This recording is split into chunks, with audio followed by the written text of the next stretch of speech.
अपना third cell organelle start करते हैं, that is the lysosomes. Lysosomes basically जो लाइसो है, लाइसो का मतलब क्या होता है, that is the digestive, and Soma का मतलब क्या होता है, दैट इज द बॉडी। क्योंकि इनके पास एबिलिटी होती है, they are involve in the digesting bodies, hence they are to be known as suicidal bag of cell. ठीक है, तो इनको हम लोग क्या बोलते हैं, they are also known as suicidal bag. अब इनको जो बेसिकली सबसे पहली बार लाइसोसोम को डिस्कवर किया था, it was discovered by scientist Christian de due.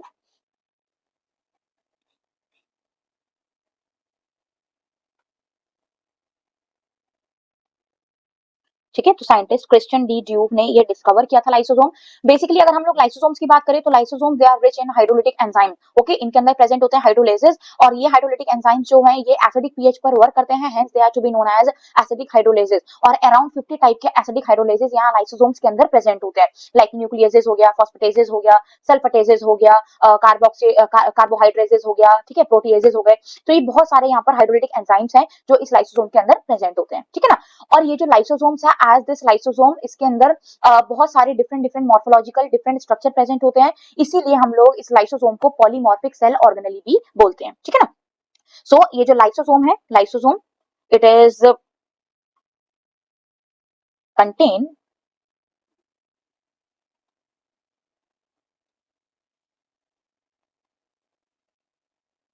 different morphological form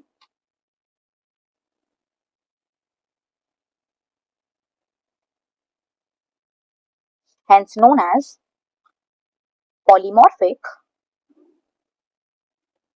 cell organelle। ठीक है, तो इसको हम लोग पॉलीमॉर्फिक सेल ऑर्गेनेली भी बोलते हैं। पॉली का मतलब क्या है, 4, तो डिफरेंट डिफरेंट टाइप की 4 इसके अंदर स्ट्रक्चर्स प्रेजेंट होते हैं। कौन कौन से स्ट्रक्चर हैं वो मैं भी आपको आगे पूरा का पूरा बताऊंगी। ठीक है ना, this lysosome it is rich in hydrolytic enzyme,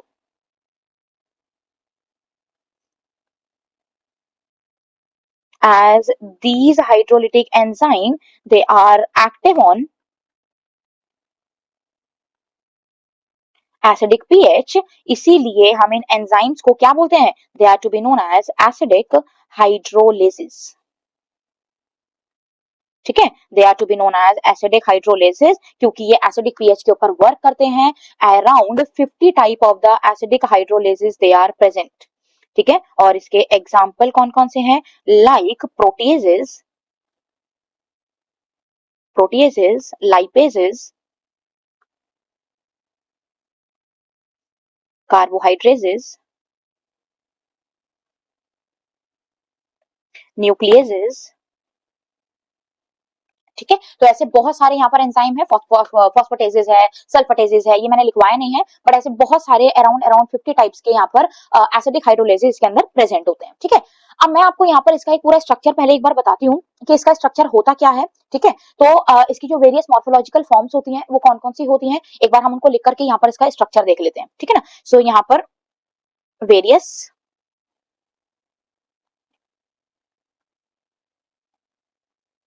morphological forms कौन कौन सी हैं, first one that is known as primary lysosome, जो सबसे पहले लाइसोसोम बना होता है उसको हम लोग बोलते हैं primary lysosome.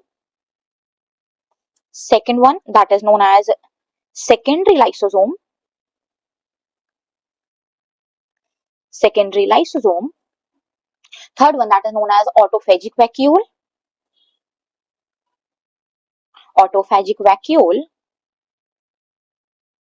and last one that is known as residual body, ठीक है, इनका चारों का फंक्शन क्या होता है एक बार मैं आपको यहाँ पर बताती हूँ। ठीक है ना, लेट सपोज ये मैं एक यहाँ पर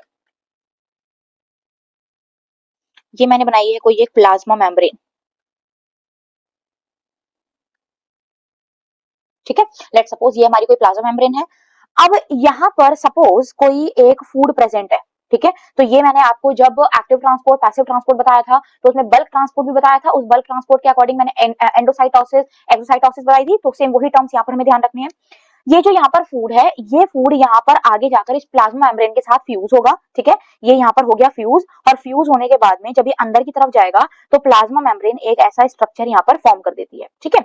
यहाँ पर एक प्लाज्मा मेम्ब्रेन ने क्या कर दिया, एक ये स्ट्रक्चर हमारा यहाँ पर फॉर्म कर दिया। नाउ रिमेंबर, जो सबसे पहले लाइसोसोम बने हैं, जो किसने बनाए थे, गोल्गी बॉडीज ने बनाए थे, उस लाइसोसोम को हम लोग बोलते हैं, they are to be known as primary lysosome. जो न्यूली फॉर्म्ड लाइसोसोम्स होते हैं उसको हम लोग क्या बोलते हैं, they are to be known as primary lysosome. अब यहाँ पर ये जो स्ट्रक्चर है, this is a kind of food vacuole, ठीक है। अब इस फूड वैक्यूल को चारों तरफ से, लेट सपोज ये रहा फूड वैक्यूल, ठीक है, ये रही इसकी प्लाज्मा मेम्ब्रेन, ठीक है। भाई देखो यहां पर मैंने सपोज ये बनाया है, दिस इज प्राइमरी लाइसोसोम, ठीक है, ये रहा प्राइमरी लाइसोसोम। जब ये प्राइमरी लाइसोसोम, ये जो स्ट्रक्चर यहाँ पर बना है, इसको हम लोग बोल देंगे, this is known as phagosome, ठीक है। जब ये प्राइमरी लाइसोसोम पूरे फैगोसोम को चारों तरफ से सराउंड कर लेंगे, ठीक है भाई, जब ये पूरा का पूरा स्ट्रक्चर, जब प्राइमरी लाइसोसोम इस पूरे फैगोसोम को चारों तरफ से सराउंड कर लेंगे, तो ये जो स्ट्रक्चर यहाँ पर बनेगा, इस स्ट्रक्चर को हम लोग बोलते हैं, this is known as secondary lysosome, ठीक है। तो इसको हम क्या बोल देंगे, this is known as secondary lysosome, ठीक है। अब इस सेकेंडरी लाइसोसोम के अंदर ये क्या है, this is a food particle. इस फूड पार्टिकल का धीरे धीरे करके क्या होगा, ब्रेकडाउन होगा। जब इसका फूड का ब्रेकडाउन होगा तो कॉम्प्लेक्स फूड सिंपल फूड के अंदर कन्वर्ट होगा, और सिंपल फूड जो अंदर साइटोप्लाज्म है उसके अंदर जाकर एब्जॉर्ब हो जाएगा। बाकी आगे जाकर के कुछ अनडाइजेस्टेड वेस्ट बच जाएंगे। जो अनडाइजेस्टेड वेस्ट हमारा होगा, उस स्ट्रक्चर को हम लोग बोलते हैं रेजिडुअल बॉडी, ठीक है। तो यहाँ पर जो आगे जाकर के स्ट्रक्चर फॉर्म होगा, लेट सपोज ये रहा अनडाइजेस्टेड वेस्ट, ये रही प्लाज्मा मेम्ब्रेन, ये जो हमारा यहाँ पर अब स्ट्रक्चर बना है, इस स्ट्रक्चर को हम लोग बोल देंगे, this is known as residual body, ठीक है। इसको हम क्या बोल देंगे, this structure it is known as residual body. ये जो रेजिडुअल बॉडी है, अगेन ये रेजिडुअल बॉडी जाकर के इस प्लाज्मा मेम्ब्रेन के साथ में फ्यूज होगी, ठीक है। ये रेजिडुअल बॉडी इस प्लाज्मा मेम्ब्रेन के साथ में जाकर के क्या होगी, ये फ्यूजन शो करेगी, और फ्यूजन के बाद में ये by the process of exocytosis this undigested waste is remove out from the cell, ठीक है। तो यहाँ पर लेट सपोज ये यहाँ एक्सोसाइटोसिस हो गया, दिस इज एक्सोसाइटोसिस, और ये एक्सोसाइटोसिस की वजह से जितना भी अनडाइजेस्टेड वेस्ट था ये रिमूव हो गया, और यहाँ पर आप कह सकते हो एक्सोसाइटोसिस हुई या फिर ई फाजी हो गया, ठीक है। तो इसकी वजह से क्या हुआ, ये सबसे पहले हमारा क्या था, प्राइमरी लाइसोसोम। प्राइमरी लाइसोसोम ने फैगोसोम मतलब जो फूड था प्लाज्मा मेम्ब्रेन के अंदर उसको बाउंड किया, तो बन गया स्ट्रक्चर हमारा सेकेंडरी लाइसोसोम। सारा फूड डाइजेस्ट हो गया, सिर्फ अनडाइजेस्टेड वेस्ट, ये क्या बच गया हमारा, अनडाइजेस्टेड वेस्ट। ये अनडाइजेस्टेड वेस्ट जब रिमूव होगा, ये जो बच गया स्ट्रक्चर, इसको रेजिडुअल बॉडी बोलेंगे। रेजिडुअल बॉडी एक्सोसाइटोसिस से रिमूव हो जाएगा after the fusion of the plasma membrane, ठीक है। तो ये रहा हमारा अनडाइजेस्टेड वेस्ट, ठीक है। अब इसके बाद में लेट सपोज मैं यहाँ पर एक आपको, तो ये देखो भाई, ये रही हमारी, this is the first form, this is the first form, this one is the second form, this one is the third form. अभी हमें एक और फॉर्म बतानी है, that is the autophagic vacuole. Autophagic vacuole देखो कैसे वर्क करते हैं। लेट सपोज यहाँ पर ये मैंने बनाया है, दिस इज कोई ओल्ड माइटोकॉन्ड्रिया, ठीक है। अब सपोज सेल में इसकी जरूरत नहीं है, या तो ये डेड हो गया है, या ये अपना फंक्शन परफॉर्म नहीं कर रहा, ओल्ड सेल ऑर्गेनेली है, अगर ये काम नहीं कर रहा तो इसको सेल को रिमूव करना पड़ेगा। तो इस डेड सेल ऑर्गेनेली से, ये डेड माइटोकॉन्ड्रिया सपोज मैंने बनाया है, दिस इज डेड माइटोकॉन्ड्रिया। अब इस डेड माइटोकॉन्ड्रिया के अगेन चारों तरफ there is a fusion of primary lysosome. Primary lysosome इसको चारों तरफ से क्या कर लेंगे, सराउंड कर लेंगे, ठीक है।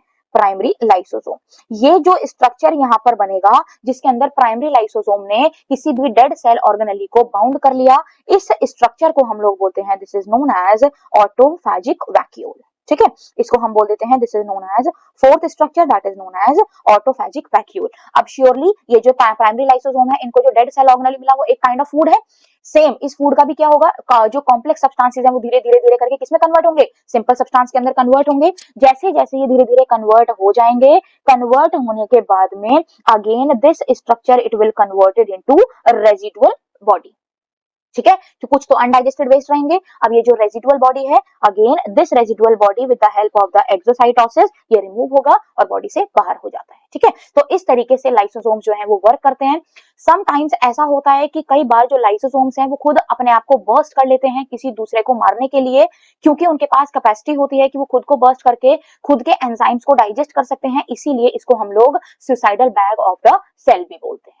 ठीक है ना, तो ये हमारा यहाँ पर फंक्शन है। ये 4 वेरियस डिफरेंट डिफरेंट फॉर्म्स यहाँ पर प्रेजेंट होती हैं जो लाइसोसोम की हैं, इसीलिए हम लोग लाइसोसोम को क्या बोलते हैं, that is known as polymorphic cell organelle. ठीक है, तो this is known as polymorphic, poly का मतलब 4 है, मॉर्फिक का मतलब है मॉर्फोलॉजी। तो 4 डिफरेंट डिफरेंट मॉर्फोलॉजी मतलब बाहर से देखने वाली अलग अलग फॉर्म्स आपको नजर आ रही है। सबसे पहली है primary lysosome, secondary lysosome, autophagic vacuole and residual body. ठीक है, तो इस तरीके से ये हमारा स्ट्रक्चर है जो लाइसोसोम हेल्प करता है हमारी कोई भी जो सेल के अंदर अगर अनडाइजेस्टेड कोई भी चीज पड़ी है, कोई वेस्ट मटेरियल पड़ा है, कोई डेड सेल ऑर्गेनेलीज पड़े हुए हैं, ओल्ड सेल ऑर्गेनेलीज पड़े हुए हैं, उनको डाइजेस्ट करके उनको बाहर रिमूव करना। ठीक है ना, यहाँ पर कुछ इंपॉर्टेंट इन्फॉर्मेशन है।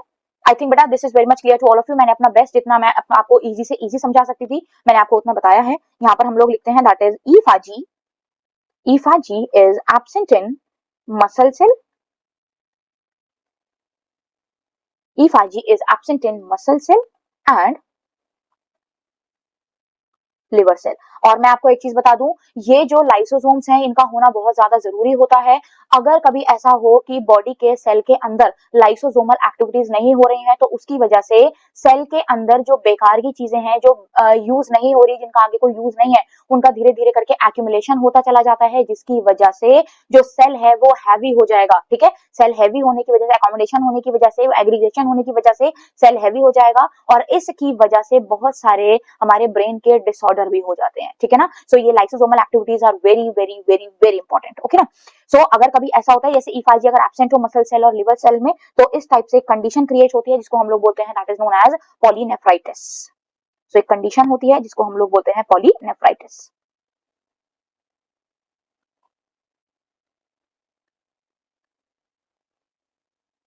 ओके, नेक्स्ट है अगर लाइसोसोम्स की माल फंक्शनिंग हो, ठीक है, तो उससे अर्थराइटिस जॉइंट मतलब जो घुटनों में या जो जोड़ों में दर्द होना चालू होता है वो इसकी वजह से बहुत ज्यादा होता है। Next one that is the mall functioning,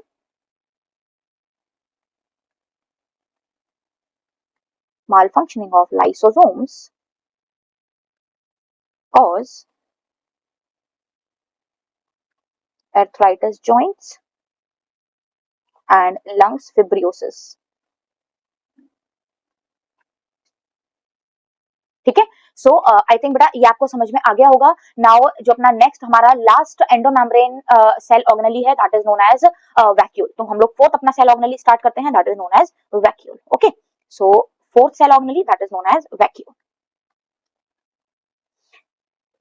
basically मैं आपको 4 टाइप के वैक्यूल्स बताऊंगी कौन कौन से। जो सबसे इंपॉर्टेंट है plant cell vacuole that is known as sap vacuole. उसके अलावा हम लोग पढ़ेंगे contractile vacuole, gas vacuole and food vacuole. ठीक है, तो यहाँ पर सबसे पहले हम लोग पढ़ते हैं that is the vacuole. Vacuole basically क्या होती है, these are membrane bound space, these are membrane bound space.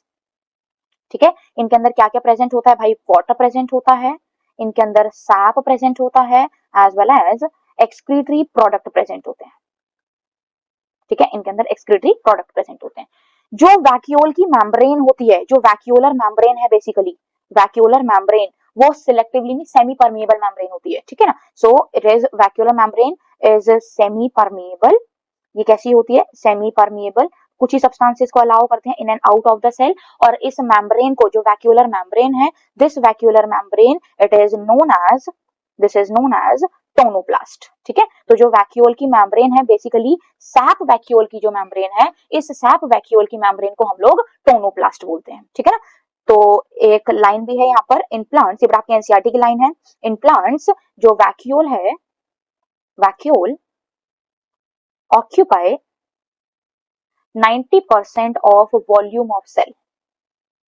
ठीक है, तो किसी भी सेल का बेसिकली जो हम लोग प्लांट सेल की बात करें, ठीक है, तो यहाँ पर जो हम सबसे पहला वैक्यूल पढ़ रहे हैं यहाँ लिख लेते हैं first that is the SAP vacuole. इस सैप वैक्यूल में अराउंड अराउंड अगर आप देखोगे तो ये सपोज कोई एक सेल है हमारा प्लांट सेल, इसके अंदर अगर हम लोग यहाँ पर देखते हैं तो near about 90% of the space it was covered with the help of the SAP vacuole. ठीक है, ये जो टोनोप्लास्ट है, this tonoplast it allow transport of ions and other material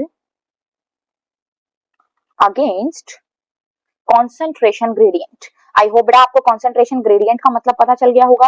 and यहाँ पर मैं वर्ड यूज कर रही हूँ अगेंस्ट, तो एक बार बेटा आप मेरे को कमेंट सेक्शन में जरूर बताना अगेंस्ट कॉन्सेंट्रेशन ग्रेडियंट किस टाइप का ट्रांसपोर्ट होता है। ठीक है, सो ये हमारा फर्स्ट वैक्यूल। सेकंड वैक्यूल है हमारा that is known as food vacuole.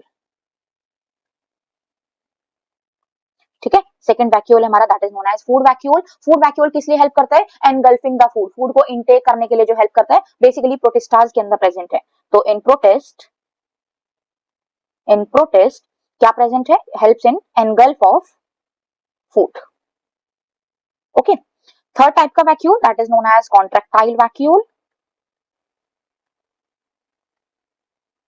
That is known as contractile vacuole. It is present in amoeba. ठीक है, और इसका जो मेन फंक्शन होता है that is helps in osmoregulation. Osmoregulation का मतलब क्या होता है बेटे? Balancing of water and ion.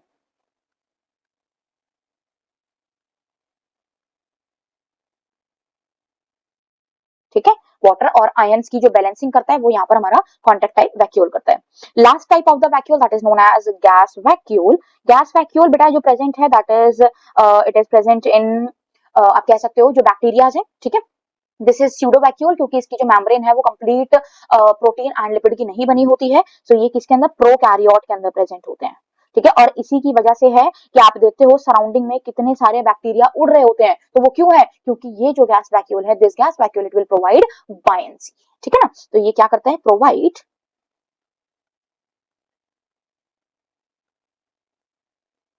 Buoyancy. ठीक है ना, तो ये बायंसी प्रोवाइड करता है। सो ये अभी तक जितने हमने सेल ऑर्गेनेलीज पढ़े हैं, एंडोमेम्ब्रेन सिस्टम जिसमें हमने पढ़े हैं endoplasmic reticulum, Golgi bodies, lysosomes and vacuole, ये हमारे सारे कौन से हैं? Single membrane bound cell organelle. Next अब हम लोग स्टार्ट करेंगे that is the double membrane bound cell organelle. कौन कौन से हैं? सबसे पहले हम लोग पढ़ेंगे यहाँ पर about the mitochondria and next one that is the plastids.